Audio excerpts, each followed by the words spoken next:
Hello and welcome to another video of WordPress development series for beginners. In this video I will show you how you can create new page for your website.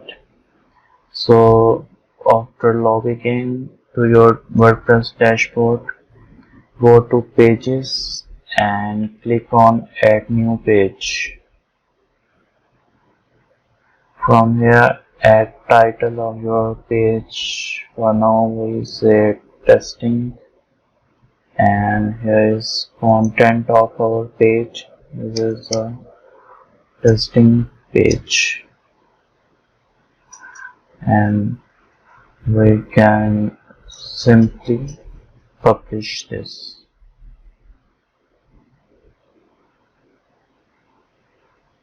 Okay, so we will go to our site,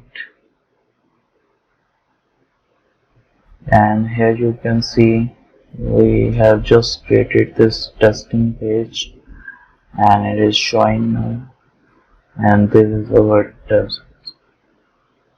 So in this way you can create as many pages as you want according to requirement of your website.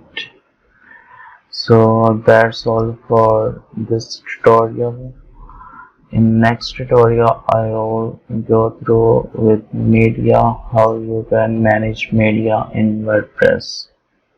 So if you like this video, then subscribe to my channel and hit the bell icon for more videos.